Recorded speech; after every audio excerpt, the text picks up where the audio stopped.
Breaking news చూస్తున్నాం. Betting apps case విచారణ విషయంలో పోలీసులు కీలక నిర్ణయం తీసుకున్నారు. మొదట ప్రాథమిక దర్యాప్తు జరిపి పూర్తి వివరాలు సేకరించిన తర్వాత నోటీసులు ఇవ్వాలని భావిస్తున్నారు. ఈ మేరకు లీగల్ ఒపీనియన్తో ముందుకు వెళ్తున్నారు. తెలంగాణ, ఏపీ, అసోం మినహా మిగతా రాష్ట్రాల్లో ఆన్లైన్ బెట్టింగ్ నేరం కాకపోవడం, మరికొన్ని అంశాల నేపథ్యంలో ఆచితూచి వ్యవహరించాలని ఆలోచనకొచ్చారు.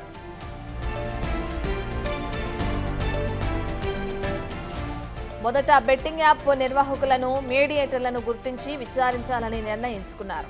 వీటి ద్వారా అగ్రిమెంట్లు తీసుకున్న సెలబ్రిటీల వివరాలు, ఆర్థిక లావాదేవీలు తీసుకున్నారు. హైదరాబాద్ పోలీస్ కమిషనరేట్ పరిధిలో ఉన్న పంజాగుట్ట పోలీస్ స్టేషన్లో 11 మంది యాంకర్లు, ఇన్ఫ్లుయెన్సర్లు, సైబరాబాద్ కమిషనరేట్ పరిధిలోని మియాపూర్ పోలీస్ స్టేషన్లో 25 మంది నటీనటులు, ఇన్ఫ్లుయెన్సర్లపై కేసులు నమోదయ్యాయి.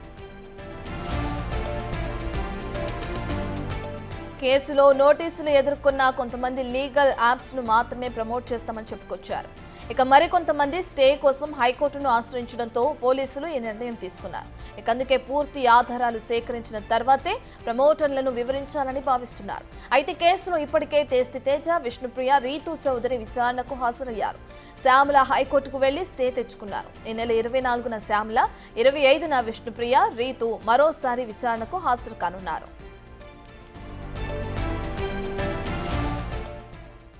బెట్టింగ్ యాప్స్ కి సంబంధించిన పూర్తి డీటెయిల్స్ అందించడానికి మా ప్రతినిధి సాగర్ లైవ్ లో జాయిన్ అవుతున్నారు. రైట్ సాగర్, మొదట బెట్టింగ్ యాప్స్ కి సంబంధించి ప్రాథమిక దర్యాప్తు అనేది జరిపి పూర్తి వివరాలు సేకరించాలి. ఇక దాని తర్వాత ఈ ప్రమోటర్స్ ఎవరైతే ఉన్నారో వాళ్ళకి నోటీసులు ఇవ్వాలని భావిస్తున్నట్లుగా పోలీసులు తెలుస్తుంది. దీని విచారణ ఎప్పుడు మొదలయ్యే అవకాశం కనిపిస్తుంది? అంటే యాప్స్ కి సంబంధించిన పూర్తి దర్యాప్తు ఎప్పటి నుంచి ప్రారంభమయ్యే అవకాశం కనిపిస్తుంది అంటారు సాగర్? సంచలనం సృష్టిస్తున్న ఈ బెట్టింగ్ యాప్ కేసులో పోలీసులు కూడా కొన్ని కీలక నిర్ణయాలు తీసుకున్నట్లు కూడా తెలుస్తుంది. అయితే మొదట విచారణ, ప్రాథమిక దర్యాప్తు చేసిన అనంతరం లీగల్ ఒపీనియన్ తీసుకున్న అనంతరమే నిందితులను విచారించాలని భావిస్తున్నారు. అందులో భాగంగానే మొదటగా ఇటు బెట్టింగ్ యాప్ నిర్వాహకులు, కంపెనీకి సంబంధించిన ప్రతినిధులను విచారించిన అనంతరం కొన్ని కీలక ఆధారాలు, ఏదైతే టాప్ సెలబ్రిటీలు, హీరోయిన్లు ఈ కేసులో ఉన్న నేపథ్యంలో కొంతమంది ఇప్పటికే తాము లీగల్ ఒపీనియన్ తీసుకున్న అనంతరమే లీగల్ యాప్స్ కు మాత్రమే తాము ప్రమోట్ చేశాము. తెలంగాణ, తెలుగు రాష్ట్రాలతో అంటే బ్యాన్ ఉన్న రాష్ట్రాలు కాకుండా ఇతర రాష్ట్రాల్లో మేము ప్రమోట్ చేశామని చెప్తున్నారు.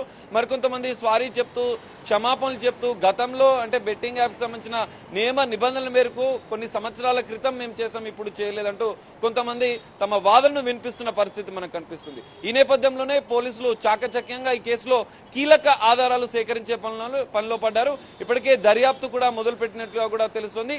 బెట్టింగ్ యాప్స్ నిర్వాహకుల వద్ద నుంచి ఆయా సెలబ్రిటీలు, హీరోయిన్లు ఎన్ని సంవత్సరాలకు ఈ బెట్టింగ్ యాప్ ప్రమోట్ చేస్తున్న అంశాలకు సంబంధించినటువంటి లీజ్ అగ్రిమెంట్ ఎన్ని సంవత్సరాలకు చేసుకున్నారు, ఎంత ఆర్థికపరమైన లావాదేవీలు చేశారు, ఎన్ని వీడియోలు చేశారన్న అంశాలను, ఈ 3 ఆధారాలను, సాంకేతిక ఆధారాలను పోలీసులు సేకరించిన అనంతరం ఆయా సెలబ్రిటీలను, హీరోయిన్లను నోటీసులు ఇచ్చి విచారణకు పిలిచే అవకాశం కనిపిస్తుంది.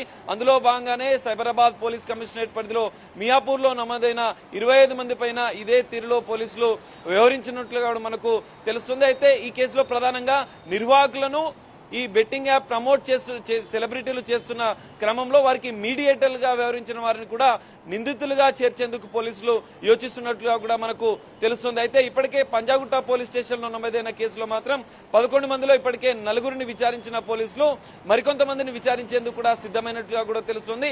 ఇప్పటికే కొంతమంది న్యాయ సలహాలు తీసుకోవడం, కొంతమంది కోర్టును ఆశ్రయిస్తున్న నేపథ్యంలో పోలీసులు కూడా ఈ కేసులో లీగల్ గా ఇలా ముందుకు వెళ్ళాలి, వీరిని నిందితులుగా చేర్చేందుకు ఎలాంటి ఆధారాలు సేకరించే పనిలో పోలీసులు ఉన్నట్లుగా కూడా మనకు తెలుస్తుంది. అయితే ఈ నెల ఇప్పటికే శ్యామలకు హైకోర్టులో స్వల్ప ఊరట లభించిన నేపథ్యంలో 24వ తారీఖు నటి శ్యామల విచారణకు హాజరు కానున్నారు. 25వ తారీఖు ఇప్పటికే 41A CRPC నోటీసులు అందుకున్నటువంటి విష్ణుప్రియ, రీతూ చౌదరిని మరోసారి పంజాగుట్ట పోలీసులు విచారించనున్నారు. అయితే ఇప్పటికే సంచలన విషయాలు నెటిజన్లు బయట పెడుతున్నారు. మరికొంతమంది సెలబ్రిటీలు కూడా ఈ బెట్టింగ్ యాప్స్ లో ప్రమోట్ చేసిన నేపథ్యంలో శివజ్యోతి లాంటి యాంకర్సే కావచ్చు, మరికొంతమంది సినీ తారలు కూడా బెట్టింగ్ యాప్స్ ని ప్రమోట్ చేసిన నేపథ్యంలో వారిపైన కూడా చర్యలు తీసుకోవాలి, వారిపైన కూడా కేసులు నమోదు చేయాలంటూ నెటిజన్లు కోరుతున్న నేపథ్యంలో సజ్జనార్ సార్ కూడా ఈ విషయంలో కొంత సామాజిక ఉద్యమం చేపట్టిన నేపథ్యంలో మరికొంతమంది పైన పోలీసులు కేసులు నమోదు చేస్తారా, ఈ దర్యాప్తులో ఎలాంటి విషయాలు బయటకు వస్తాయనేది మనం వేచి చూడాల్సిన పరిస్థితి కనిపిస్తుంది. రత్న. రైట్ సాగర్, ఇప్పటి వరకు చూసుకుంటే సినీ తారల నుంచి ఇన్ఫ్లుయెన్సర్లు, యూట్యూబర్లు సహా చాలా మంది దీనికి ప్రమోట్ చేయడం జరిగింది. ఇక మీదట ఈ బెట్టింగ్ యాప్స్ కి సంబంధించి ఎటువంటి ఇది తీసుకొచ్చే అవకాశం కనిపిస్తుంది అంటారు? అంటే లీగల్ గా ఎవరైతే మేము ప్రమోట్ చేశామో, కొన్ని షరతులతో కూడిన ప్రమోషన్స్ మేము చేసామో యాప్స్ కి సంబంధించి అంటున్నారో, అటువంటివి ఎక్కడ జరగకుండా ఎటువంటి చర్యలు తీసుకొని ఉన్నారు పోలీసులు? ఎస్ రత్న, ఖచ్చితంగా ఇప్పటికే తెలంగాణ సైబర్ సెక్యూరిటీ బ్యూరో అనేక యాప్లు, వందలాది బెట్టింగ్ యాప్స్ ని గుర్తించి వాటిని బ్లాక్ చేస్తున్న పరిస్థితి మనకు కనిపిస్తుంది. కానీ సోషల్ మీడియాలో ఇటు బెట్టింగ్ యాప్ నిర్వాహకులు మాత్రం చాకచక్యంగా ఏ రోజుకు ఆ రోజు సపరేట్ వెబ్సైట్లను, సపరేట్ యాప్లను క్రియేట్ చేస్తూ ఈ ప్రమోటర్లు ఈ సోషల్ మీడియా ద్వారా, సోషల్ మీడియా ఇన్ఫ్లుయెన్సర్లే కావచ్చు, యూట్యూబర్లే కావచ్చు, సినీ తారలు, హీరో హీరోయిన్లు గతంలో ప్రమోట్ చేసిన వీడియోలను తాజాగా ఎప్పటికప్పుడు అప్లోడ్ చేస్తూ ఇటు యువతను మభ్యపెడుతూ యువతను మోసం చేస్తున్నట్లుగా కూడా గుర్తించారు. ఇప్పటికే సైబర్ సెక్యూరిటీ బ్యూరో తెలంగాణ రాష్ట్ర వ్యాప్తంగా అప్రమత్తమైంది. దాదాపు 800కు పైగా బెట్టింగ్ యాప్స్ ను గుర్తించినట్లుగా కూడా మనకు తెలుస్తుంది. ఇప్పటికే వందలాది యాప్లను కూడా బ్లాక్ చేసినట్లుగా కూడా తెలుస్తుంది. మరి మొత్తం ఈ బెట్టింగ్ యాప్స్ ని రూపుమాపేందుకు తెలంగాణ సైబర్ సెక్యూరిటీ బ్యూరో ప్రత్యేక కార్యాచరణ రూపొందించినట్లుగా కూడా తెలుస్తుంది. దానిపైన ఎప్పటికప్పుడు బెట్టింగ్ యాప్స్ ని వెబ్సైట్స్ ఏవైతున్నాయో వాటిని బ్లాక్ చేసే పనిలో ఉన్నారు.